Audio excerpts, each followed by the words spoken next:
Mother Knows Death, starring Nicole and Jemmy and Maria Q. Kane.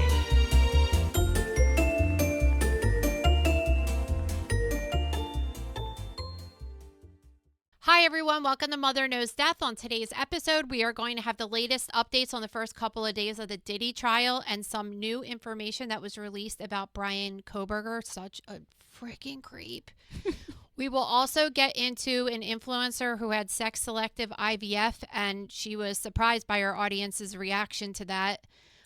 We have a few freak accidents to talk about involving kangaroos, spiders, and hot air balloons. A disgusting, seriously disgusting case of child abuse that's local to us. Shocker. It's like right in the town that I went to college and middle school.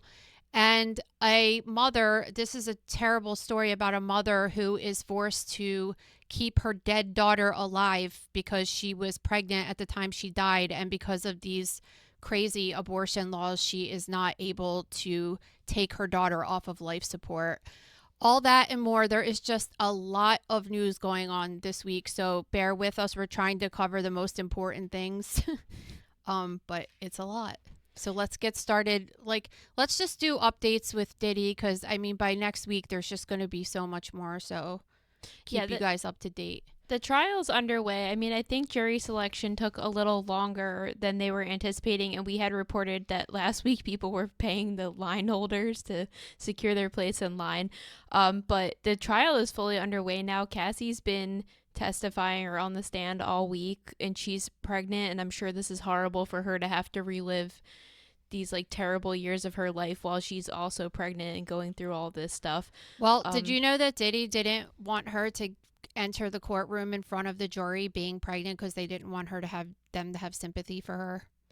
Because she's 38 weeks or something. She's wobbling. I mean, it's actually crazy because she may very well go into labor and not be able to finish.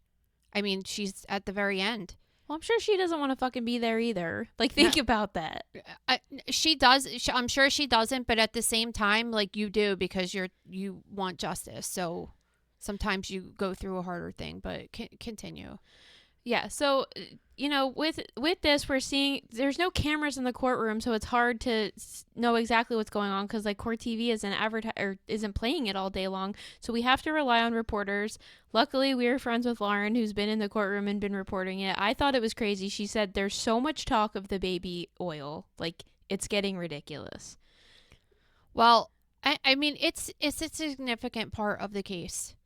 For those of you who don't know, when they were arresting Diddy in the beginning of this, he had an insane amount of over 1,000 bottles of baby oil in bulk, and that's just so weird. Nobody would ever have that in their house for any reason. Yeah. So it is relevant to the case, I guess, but of course the prosecution is trying to say that Cassie's a victim, but the defense is trying to say that she, although this is a very alternative lifestyle, she was in on it. So I'm curious that's going to start today, right?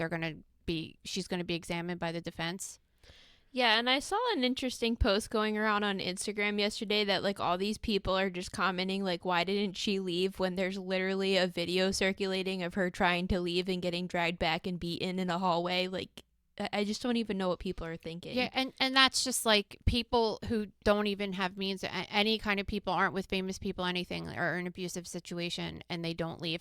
You know what? The weirdest part of this case, there's lots of weird to this case, but one of the weirdest parts of this case is that she's going into explicit detail of the sexual acts that she was doing with Diddy and these male escorts and all this stuff. And his family's there. Yeah. It's so weird. His teenage children are in the room, and I'm sorry, but where is their mother protecting them from this? It's really I understand you want to be there and support your dad, but this is just something that I think children should not be privy to, even if they're adults. You want to hear somebody give a play-by-play of how they had sex with your dad in court and how an escort had peed in his significant other's mouth at that time? I mean, it's ridiculous. Yeah, so she, in her testimony, she said that so obviously she was taking drugs to get through all of these crazy things that he wanted her to do. And it started off with alcohol, and then eventually it got to her taking more serious drugs like opioids, and she was taking ketamine and stuff. She said she was taking these drugs so she could disassociate, which you would want to, because another crazy thing that came out was that these freak offs, what they're called, were going on for days in a row, like 4 days. Just think about 4 days in your life of all of the stuff you do and spending time with your boyfriend, but also just like complete strangers, and the only thing you're doing is like waking up and having sex and then like going to sleep and staying in hotel rooms. It's so freaking bizarre. It's really weird. But so as a result of taking opioids and things like that, not only did she get an addiction that she had to go to rehab for, but she had GI problems, because we know that causes constipation. She said she had mouth ulcers all the time, which is like, can happen from repeated trauma to the mouth, like oral sex all the time, people peeing in your mouth, obviously, but also just being under emotional stress can cause you to get ulcerations in your mouth too. She was saying that she had UTIs all the time, which obviously like that would happen if a woman is having sex all the time, and they're never talking about anything being done in a clean fashion with like condoms or anything. So sexually transmitted infections are always a risk as well. Like, it's just so crazy to hear that people actually live like this. Yeah, and so now a new suit is coming forward where this woman is saying that he raped her in 2001, and she's saying that the only silver lining of the whole thing was that his penis apparently was the size of a Tootsie Roll, so she at least wasn't worried about it hurting, but it doesn't make it any less traumatic that you were assaulted. Oh yeah, there's gonna be I'm like actually really interested to see, because I know a whole bunch of photos just got released of like some of these parties and the people there, and like all of these people are okay with this. It's so weird, and there must be some of them that are like shit in their pants that this is going to be really bad for them, because they have a lot of stuff that they're going to pull out right now. So it's really interesting to me, honestly. Yeah. All right, but let's get on to, so we'll keep you guys updated as more stuff comes on, but we could talk about this all day, and there's like other things to get to. So let's talk about Kohberger, because I was scrolling through X the other night and just so happened to come across this newest picture that got released with the Dateline show that was this weekend. You also could listen to the Dateline in a podcast form. I don't know if you guys know that, so you don't have to sit there and watch the show. And it talks about the latest, and of course they get the latest information and interviews with people, and some new information came out. So I had sent this to Maria and to our friend Lauren Conlon and just been like, dude, this guy, like, that rarely happens to me, that I look at a person that has killed people or is convicted or accused of killing people and been like scared that I don't even want to look at the picture because the guy looks so scary. Well, yeah, I mean, I think you've established that in all the episodes we talked about. Do you not get that vibe when you look at his picture? Like, of course I do. He's scary as shit, but like, no, I don't know why it affects me so much, but I'm telling you, when he first got arrested, he scared me too. There's just like, when you look at him, you're like, I don't want to say he's guilty, but like, come on. Well, it just gets worse too, because that picture came out of him giving the thumbs up, which like the morning after the murders, which was so scary. And then this new picture has come out of him wearing a black hoodie that's also very scary. These crazy Google searches have come out. I mean, we know this is all going to come out. It's not like this guy just allegedly murdered these 4 people and then there's no other prior history of weird Google searches or pictures on his phone. The weirdest pictures on his phone were there were dozens of photos of University of Idaho and Washington State female students wearing bathing suits. Some of these people in the pictures were friends with the victims. He also went to a pool party. He probably got all of them off of social media. All of them. And then he got invited to this pool party in Moscow a couple months before the murders, and then made dozens of trips there afterward. And then, of course, his Google history was videos of Ted Bundy. He was looking up Britney Spears' song Criminal. I don't know which I was looking at the lyrics to that, and it's written, and Mama, I'm in love with a criminal. Is it like, do you think that he's like in love with Ted Bundy or something? Like, what is that about? I guess I never even considered that. Well, where he has like an extreme infatuation with him. So one of the videos that he had on his phone, I guess, or his computer of Ted Bundy, the photo that they found of him, the one that I'm saying, like he looks the most creepy yet, where he's wearing a black hoodie, apparently that's exactly how Ted Bundy looked in that video. Like he was trying to look like him, which is so weird. Oh, he was also looking up drugged or sleeping porn. That's disturbing. Yeah, so and that brings into a lot of question of what his intentions were if he was in fact the one that went in there, which all signs are pointing to hell yes at this point. So did you also see in that episode that Ethan Chapin, so he was one of the boyfriends that just so happened to be there? Like, I think that he, honestly, like my opinion is that he just walked in to do a certain thing and like didn't expect there to be other people around. What I don't know why. It was clearly poorly planned, or he just, I mean, as far as we know, he's never done anything like this before. So if this is really the first act he's committing, he clearly had a problem and it didn't go through exactly as he planned. So Ethan Chapin apparently had carvings on his legs. Of what? They didn't say. They just said that his legs appeared to be carved. And I think that we've heard this before of other people saying that there was like gouging wounds caused by the knife. So we're going to hear a little bit more about how unusual and bloody this crime scene was.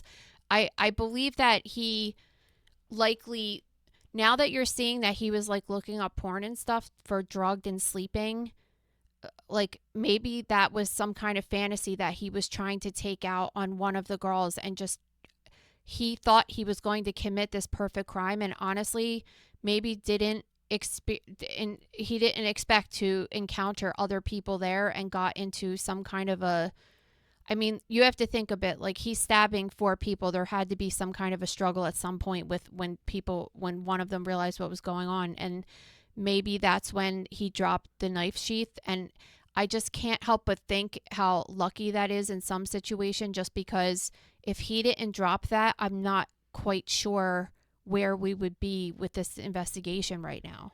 Well, yeah, I think as far as we know, this was the first crime he's committed, and he just was really unprepared. He was clearly not prepared for multiple people to be in the house. I think with this information of the porn, you could say he was trying to sneak in the middle of the night to see, I don't know, like, do you think he was possibly trying to drug one of them and then rape one of them? Or I don't really know what the motive was, because we're going to find out during the trial. I guess if the knife sheath was never found, then all this other stuff, he wouldn't even be a suspect at this. I don't know. And I'd love to hear that during court, like how else they would have gotten to him. I know that there was the white Hyundai Elantra, but there were so many people that had those registered in order to put those two together. I'm not sure that ever would have happened. So I think that maybe he wasn't as clean with his search history. And there's also something else that came out too, which was apparently after the murders, he like went on Amazon shortly thereafter and tried to order another one of those knives and put it in the cart. But then this is like so cool how they're able to do this forensic investigation through our digital footprint. And so they were able to see that he looked up the same exact knife that was used in the murder, put it in his cart, and then never checked out and X'd out of the box. Like, that's how specific they could get with the Amazon history. So what would be the chance that these 4 students got murdered with this K-bar knife, this Marine grade, military grade knife, and then all of a sudden that same exact day, the guy who's the suspect was looking up the same exact knife on Amazon? I really don't think people realize how every single action you do is tracked online via text, email, everything. I mean, I'm going to get into this when we cover Lori Vallow Part 3 next week, because I was sending you some of their like horrific sexting, whatever. But like, you know, there was text between Lori and her brother where he set up the Wi-Fi and the password was too many kids. I mean, come on. Oh, what are my people God. doing? Well, we're going to talk about that a little bit later in this episode, too, of us creeping through people's Facebook accounts. All right, let's move on to this next story. So this Australian influencer, Caitlin Bailey, she's facing a lot of backlash after going to the United States for sex-selective IVF. So apparently when you get IVF, you can do what's called pre-implantation genetic selection, which is when they are able, before they implant the embryos, they're able to determine 95% of the time if you decide that you want to have a male or a female. And this is an additional cost on top of IVF, which is already expensive. But like if you're paying $40,000 for it, what's another $5,000, right? Like at that point. But in Australia, this is not legal. They banned it. And I don't know, with good reason, I feel. They say that since 2004, it's been banned. It was necessary to prevent sex imbalances, sexism, discriminatory stereotypes. And they said legitimizing sex selection is contrary to our societal values and around diversity, equality, and the intrinsic worth of each individual and ethical concerns that related to children being treated as products rather than just being born for who they are and unconventionally loved. I think it's ridiculous to travel to another country for it, but I do agree. Like, I noticed the article was saying she spent $45,000. Well, that's what it costs if your health insurance doesn't cover it. So that's not like. Does it not cost anything in Australia? I don't know, but like that in the United States, that is what one IVF cycle costs. So like, I don't know why that's such a shocking number. So I do think it's shocking, I guess, if you get it for free in Australia. Yeah, so I do agree in this case, it's kind of nuts to travel for it, but I think if you were fully getting it done in a country where the sex selection was allowed and it's simply a matter of one more test and you really do want a gender, like whatever, it's your choice. I'm really not, we've reported on like people trying to get like specific eye colors or hair color, like that is ridiculous and you're just messing with too much. But, yeah, but if it's simply one more test, you are with sex too.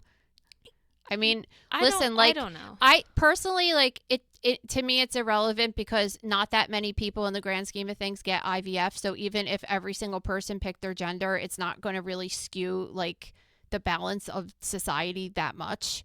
But I guess as it increases, I guess there's a possibility of that.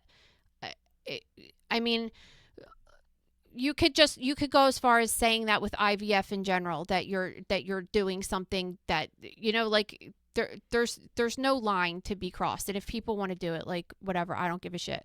Like, honestly, the craziest part of this story to me is that this woman is on her 4th pregnancy and she's a single mom by choice. So she's going to have 4 kids that are really little by herself. I think that's the craziest part of this entire story to me, honestly. I don't know. Like, I see it as like IVF is already an unnatural process. So if it's a matter of one more test, like really, who cares? I mean, for me, I think you should be happy with just getting a healthy baby. Can we just talk about like what is this? I think she's like a little out of her mind to want to have 4 kids to raise by herself, but that's just me. Well, yeah, I don't know. People like doing stuff like that. Yeah, sometimes they don't. You can do whatever you want to do. I really just don't understand it. Like, please explain that to me. I mean, I know somebody that did that because she was never in a good relationship, and she was like, honestly, like I want a kid really bad, and I don't want to have to go through another bad relationship and split custody of her. Oh, I don't care about that. If you choose to be a parent as a single parent, I'm just saying, like 4 kids. Like, I think you're nuts if you have 4 kids. If you have like a really involved husband or wife, like I just think that it's nuts to have 4 little kids like that. She's a very special person. That's all I'm saying. I don't know. What I'm taking away from the story is I do agree it was insane to travel to get this done. And I think if you're going through IVF, you should just be happy getting a healthy baby at the end of the day. But like, really, if it's one more test away, then like whatever, you could do whatever you want. So she posted on her social media, and like people, I think that she was a little taken aback by people blasting her for it. Well, listen, this is when you share your life, this is what happens. We know there's trolls on the internet, and we know some people are going to be awesome and some people are going to be assholes. So if you decide to share something personal, you need to expect you're not going to get the response you're always looking for. And that's just the state of the internet. It's really nothing to do with what she did with IVF. It's how everybody is with everything. This episode is brought to you by The Gross Room. So we told you that we've been doing this 3-part high-profile death dissection on Lori Vallow and Chad Daybell. This one in particular that we posted this week has the autopsies of 4 of the main victims, I should say, in this case. We also really get into, in this particular post, about the death investigation in this country and how they really could have got away with murder if they didn't get greedy, honestly, which is disturbing, because then you think, well, like, who else is getting away with this that we don't even know about?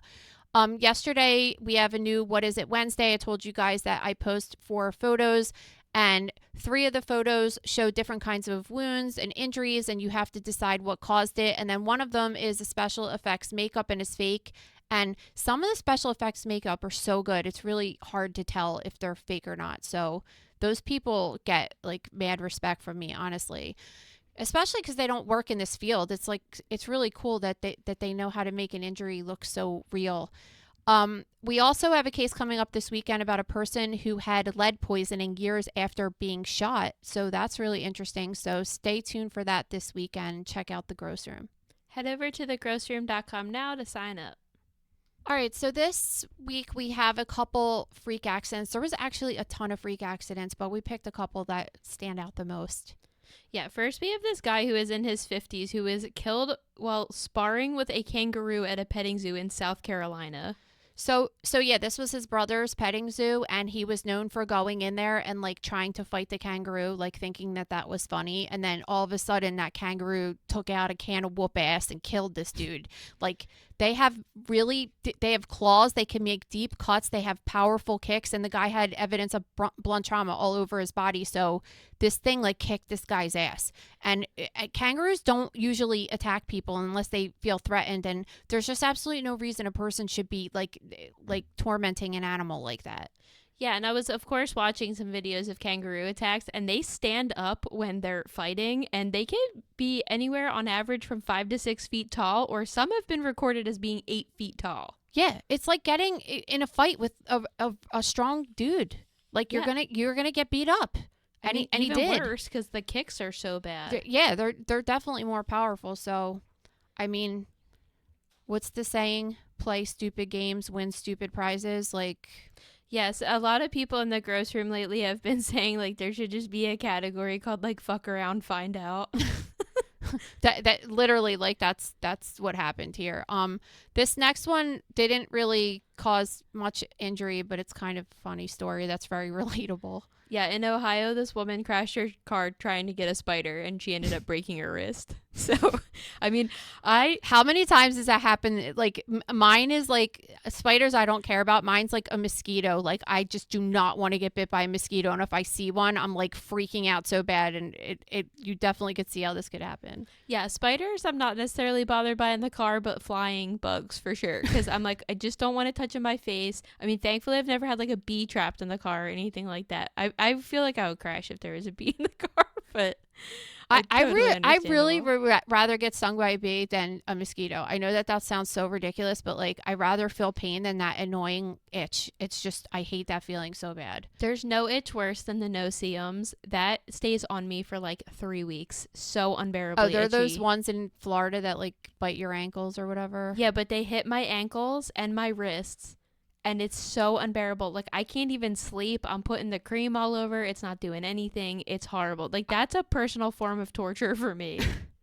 It is. That's what I'm saying. Like, I would rather feel pain than itch any day. I'm telling you. Like, remember when I had that polymorphic, like, eruption rash from the sun that I get in the summer? I get it around, like, this time of year in the summer with the first bright sunlight. It's like torture to be itchy and not being, especially if you take like Benadryl and creams and stuff and it doesn't make it go away. It's like absolute torture. Yeah, I mean, lots of people on Naked and Afraid just end up quitting because the bugs are so bad. Like those no-see-um bugs, I wonder if you just have an allergy to them or something, because it does everyone get that reaction to them? There's no way, because a lot of people, I feel like people wouldn't live there and stuff if it was like that. It must not affect everybody. I mean, it doesn't affect, when we go down there, like Ricky doesn't have a problem, right? But like it ruins my life for 3 weeks. And that's like, I'm active about putting the bug spray and whatever on, and it just doesn't matter. And it's torturous. Okay, so we talked about back in January of 2024, a hot air balloon tragedy that killed 4 people. And now we have another one this week that came with a viral video that just looks nuts. Yeah, this happened at some hot air balloon festival in Mexico, but basically it burst into flames right before it took off, and then it seems like there was 3 people on it initially, and the operator was able to get 2 people off, but he wasn't able to get off before it lifted into the air, and then he ended up jumping to his death. It's on fire. Like, it's just so crazy to see that. So that's your choice. Either you could be up there and burn to death, or try to jump and get away from it and hope you survive. Like, that's your choice right there. No, it's horrible. It's just sad to be on the ground and watch a human suffering like that when you have absolutely no way of helping them, and knowing that they're just trying to make some split second choice. I mean, what's the choice? Like, you just know you're going to die either way. I think he made the right one. At least he would have had a chance to survive. And like, who wants to burn to death? No one, right? No, but yeah, exactly. I mean, nobody wants to fall to death either, but I just think burning to death would just be even, I don't know. It seems like it's one of the worst things ever. But how are you possibly getting rescued from that? It's such a weird thing. You're not. Like, listen, I hate those things. I think they're the coolest looking things ever. I really, we saw some of them on our trip actually while we were driving, and I think they're so beautiful. Like, they're just the coolest looking things on the world. I would just never ever go on one. I think you're just like asking for it. I don't know. I guess the zoo doesn't do it anymore, right? What, the zoo balloon? That thing was years. attached to the ground. There was nothing like dangerous about it. I don't know. It was like a low grade ride. I was like, if that rope snaps, that's it for everyone on here. Oh, stop it. I don't even know if it like could function if the rope snapped. I think it was it was like a ride at like the little kids go on at the zoo. Really, I think that thing's operated in like 10 years. I don't. It's not there. No, because you used to see it like when you were driving on 76, you would see it up in the air, but now you don't see it anymore. Another reason the car crash on 76 is seeing the balloon rise. Oh my god! All right, so this case that we're going to talk about next is local to us. This just happened like a day or two ago, so there's not a ton of information, but. The advantage of these people not being high profile is that sometimes people have Facebook accounts and they get arrested and their Facebook accounts don't get scrubbed. So people like Maria and I could go through and creep on them and find out all this information about them before law enforcement even comes in and gets rid of their social media or whatever. And it makes it even more disturbing to learn about these people. Yeah, so basically what happened last week was that this teenager escaped her house with the help of a neighbor and told police that she had been abused since 2018 by, I guess, her mom and her stepfather. 'Cause, I mean, both of them had to be in on it because they're both living in the house. Oh, yeah. But the abuse was since she was in 6th grade. So the mother ended up removing her from school and made her live in a dog crate for a year and would only let her out occasionally. Then she was forced to live in a bathroom and chained up, and then eventually they moved her into an empty room with an alarm system that would let them know if she moved or got out. Yeah, so when obviously like she went to the neighbor, police shows up at the house and they find that this does indeed to be true. Like they see all evidence of what the daughter was telling them. And then they found another kid in there that was 13 years old who was also being homeschooled. So that's when the plot thickens, because when we start looking at these two social media accounts, you're just like, you don't even understand like how this is going on and how this happened. Yeah, so I was talking to my friend Rachel about it this morning because she lives in that area and she grew up around there, and she sent me one of the stepfather's Facebook page, and I start looking through it and it just starts getting even more confusing. It seems like these people have been together for at least 10 years, maybe more. These two children, the 18-year-old who escaped and the 13-year-old who was removed from the home, were from a previous relationship. Then the two of them had twins in seemingly 2019. So where were the twins when they were going through the house? I'm really confused about that. And then there was just all these really bizarre posts about the children and their family, and they had all these dogs. And then the mom's Facebook page said, "Rip Juliana 12/4/15, 12/28/19." And we're like, was this another child? Was it a dog? Like, what is going on? So on his Facebook account, he hasn't posted for a while, since 2021, it looks like. So there's that. But on his Facebook account, back in 2020, there's lots of posts in a row that say things like, should a husband defend his wife against insults from his family? This other one says, this was from 2020, hating on me because my wife is white and has 2 kids from a previous relationship. So he's black and the wife is white. Making me choose between you and them. They are my only family now, and you will never see us again. You know who you are. Stop trying to talk to me. No means no. It took me years to see how racist you are, and now I'm free of your negativity. Peace out. So clearly there was an issue with his family and the new wife and the kids and all that stuff. But this was in 2020, and this child is saying that she was started being held 2 years prior to this post was even made. As Maria said, in 2019, he made a post saying that his wife had twin daughters and said how great she was. She takes care of all 4 kids and the house and dogs. So like we were saying, there was 2 kids found. Where are these other 2 kids that are about 5 or 6 years old at this point, right? Like, where are they? Didn't hear anything about that in the news. And it doesn't seem like he has a relationship with his family. So, like, where are these kids? We have no idea right now. So in January 2021, he posted another ultrasound picture, which had Brenda Mosley written on the film. And it looks like it's a singleton pregnancy. So there's only 1 baby there. So, like, what ultrasound is that? And where is that kid? So then you go on Brenda's Facebook page, which looks like she created in 2009, but she only has posts going back to 2023.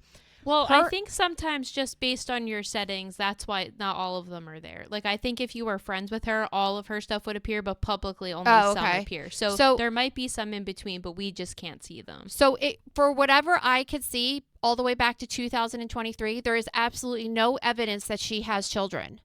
All I see is her like posting that she does dog shows with this Great Dane that she has, right? She just posted on May 10th, which was only 5 days ago. She posted a picture on her Facebook of her dog named Jelly Roll, who won this Best in Show award at the Lancaster Kennel Club. Like 50 comments underneath from people like, oh my God, we're so proud of you. Congrats, this, that, and the other. It's so weird. And she's wearing the dress in that picture that she's wearing in her mugshot. She looks like a totally like, no, I hate to say this, but she just looks like a normal lady that's like. Wait, so she posted that on May 10th because the kid escaped on May 8th. Yeah, I don't know. It looks like it was posted on May 10th. This just doesn't make any sense. I mean, when you look at their Facebook page beyond their like posts and stuff, like they look like completely normal people. Like, I don't know. I just would never look at them and be like, he works for SEPTA. He's an engineer for the train. Like he works with a bunch of people that knows him too, which question, like, this is what I question. Like, you know, all these people that they do these dog shows, they have all these people in their life that know them, and like nobody is questioning where their children are. It's so outrageous to me. Like, 4 kids, like, where are 4 kids? I don't understand. And this guy's going and working at SEPTA every day and coming home and just like treating a child like in a dog cage and sexually abusing them and stuff. I don't understand. Like, we're just talking about this now because we know absolutely nothing at this point, but like we'll keep you updated. It's just like looking through the Facebook and stuff, you can't even understand how a mom. And I understand that some people don't want to post their kids on social media and stuff, but they have post pictures of the twins. Yeah, and another thing is when I scrolled way back on the dads, it was a lot of like this public affection, which you always have to be like suspicious of when like a couple's just like, my husband's the best. Yes, he is the best. He just treats me so good. It's like, it's really like a weird way of being all the time. Like, our relationship is so great. It's just so great. It's so great. You're like, you know, that to me is like kind of skeptical there too. So I don't know. Like, I don't know if she met this guy and then like decided that she didn't want nothing to do with her kids because the family didn't want anything to do with the kids or whatever. I don't know what happened, but like something really bad happened. And we just had a story last week about kids that were, remember the story of the little kids that were kept inside of their house since COVID? Yeah. Okay. They were also being homeschooled, you know, and it's like, I homeschooled my kids in the state of New Jersey years ago, right? When up until Lillian was in 3rd grade. And honestly, like, I got to tell you, the laws are kind of crazy, and I can't believe it. Like, I had to send a letter to the principal when she was in kindergarten and just say, my daughter is not coming back to school. I'm homeschooling her. And that was the end of it. Like, nobody ever checked to see if I was teaching her anything. Well, I believe I was saying that on that episode, that there needs to be check-ins. Like, I'm sorry, I know it could be invasive or whatever, but if you're not doing anything wrong, you shouldn't have a problem with somebody checking in on you every couple months. No, I don't think that people should come to your house and check on you. That's ridiculous. That's total. They don't need to come to your house. Not that, but just I'm more concerned with the check-ins of, because in the state of Pennsylvania, for example, like, you have to prove that your kids are learning age-appropriate material and meeting certain landmarks. And that's all I'm saying. Like, I think that there should be that, because just having that kind of a check-in would know that at least that there's someone that's educating this kid and they're meeting certain milestones. For the education portion of it. You don't want to get into a situation where the government's coming to your house and checking on you and your kids. That's, like, really, really bad.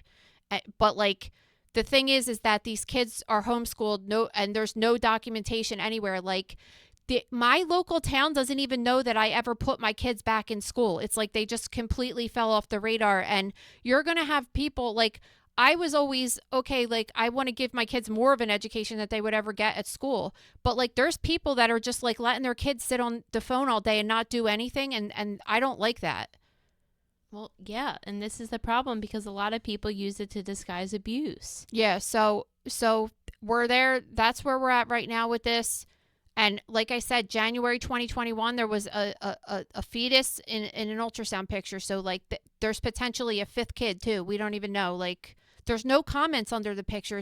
It's so bizarre. So, well, you just might not be able to see them because you're not friends with them. That's true. So, it's interesting though, because all of these people, she must have, like, dog show friends, and all of them are like, congrats. And then all of a sudden, at the end of all of the posts, the first couple ones, there's, like, links to this article, and it's just like, is this you? Oh my God. This is, like, they're shocked. You know what I mean? Well, yeah, obviously. All right. Our final story is really, really upsetting, and it's kind of an upsetting topic for people, but we have to talk about it because it's just such a unique case. Yeah, this 30-year-old mom was 9 weeks pregnant. She started suddenly developing these intense headaches back in February. So I guess at first she went to go seek treatment, and they gave her meds at the hospital, but they didn't do any tests. They sent her home. And then the next day she ended up gasping for air, and it turns out she had blood clots in her brain. So now she's been declared brain dead, but because she was 9 weeks pregnant and due to an abortion ban in Georgia, her family is being forced to keep her alive. So she's 30 years old, and she's also a nurse, so we have to add that. And she went to the hospital because she was like, this headache is a little bit worse than it should be, and I'm going to go get this checked out.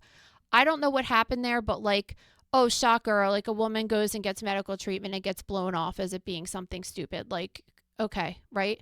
But then she probably had a hemorrhagic stroke or something. She might have had a ruptured aneurysm, whatever happened. She was, from all accounts, brain dead. Brought in, they were going to do surgery, and they were just like, no, she's lost too much oxygen, she's brain dead. So not only is she brain dead, but there's a high probability that the fetus that's only 9 weeks developing in her also has problems due to this lack of oxygen that we don't even know yet until the kid's born. Okay, so that's another thing to keep in mind. But she's dead, so she's not making any choice to abort this baby or not. Like, she's dead. So now they're saying, oh, because the rule says that you're not allowed to get an abortion after 6 weeks. They said, except in the case of a medical emergency or medically futile pregnancy, the states determined that a medical emergency is defined as a condition in which an abortion is necessary in order to prevent the death of a woman or substantial or irreversible physical impairment of a major bodily function in a pregnant woman. Well, since she's dead, they're like, okay, well, we don't need to abort the baby because her life is not in danger anymore because her life is over. So they've been keeping her alive on machines for 90 days. Now she's 21 weeks pregnant, okay? Now, think about this from her mother's perspective, okay? Her 30-year-old daughter is dead. She has she's pregnant with her grandson. She has another son who now she has to have a hand in raising because the mother's dead. And so she's mourning the loss of her daughter and everything else, but her daughter is still alive. So she has to go visit her at the hospital on these machines. And they said that they're going to keep this fetus inside of her until she's 32 weeks and then take the baby out, because that's when they determine that the fetus could live on its own. So they're taking out a baby severely premature that might already have underlying issues because of the lack of oxygen the mother experienced when she died. And they're not even giving this grandmother a choice of like if she wants to do this.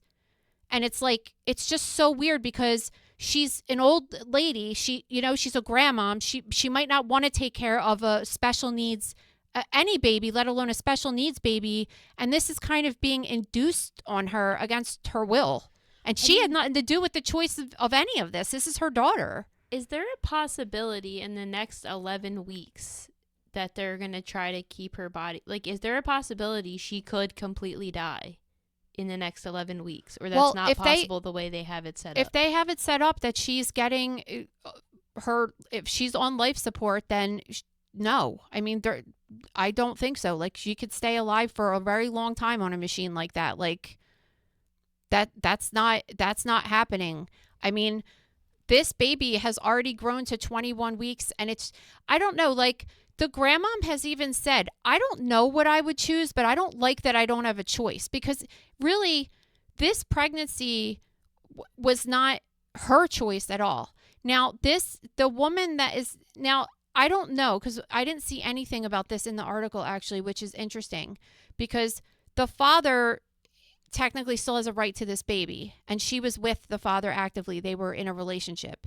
So if he is pushing for her to stay alive on the machines so he could take his child, that's a little bit of a different story. But they're not married. But they're not married, and her legal next of kin is her mother. Her children, obviously, but they're her son's I think 6 years old. So her legal next of kin's her mother, who should be able to make the decisions. It's just a weird case. And like doctors are scared shitless to do anything because like if the law says the only way you're allowed to do the abortion is to prevent the death of a woman, then like if they do the abortion, they're breaking the law. They could lose their medical license. So that's why they're scared. I personally don't understand why they can't just transfer her body to another hospital in a state that just would be okay with it or whatever. Yeah. I don't know all the ins and outs of that. And obviously that costs money too. And maybe the family just doesn't have money for that. But I just don't think that this is cool at all, that this, and listen, like I'm usually like I've said this multiple times on this program, like I'm not a huge like pro-abortion person. I think that it's necessary in some cases, this being one of them, but I think it's definitely way overdone for sure. But in this particular case, this grandmom should not have to become the parent of this child that potentially might have a brain injury and another mouth to feed. Like it's just because like let's say they take the baby out at 32 weeks. Well, who are they giving it to? I just think this whole thing is so ridiculous, and they should be making an exception for this because they keep being like, well, she's in a gray area. Well, to me, this should be under the umbrella of a medical emergency that's allowed. I mean, it's ridiculous this law is even in effect to begin with, but like if it's happening and you can't get rid of it for a while, then why can't this be deemed a medical emergency? I mean, this is so ridiculous. It's actually ridiculous. Like when you listen to it and like this poor mom, like she's getting an interview in People magazine and that's great. Like they can't have some kind of emergency meeting to figure out this for her.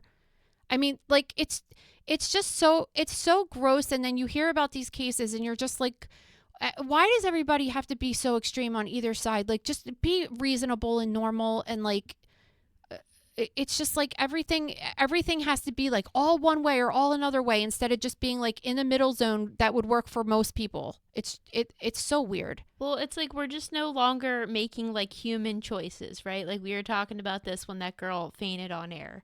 Like instead of just being a human and helping her out, you're like, the show must go on. I don't know what to do with my appearance if like I get out of my seat. Like who gives a shit? Somebody passed out. Just make good ethical decisions. It's ridiculous. I don't know. It's just this case really it just upsets me so bad just thinking about it. And like I said, like the dad, there might be more to the story because if the dad wants the baby alive, that's all I could say. And then that would thicken the plot a little bit. But I don't know what's going on. I understand like I don't know. It's just a very difficult thing because like technically that baby wouldn't be alive if they weren't keeping the woman alive.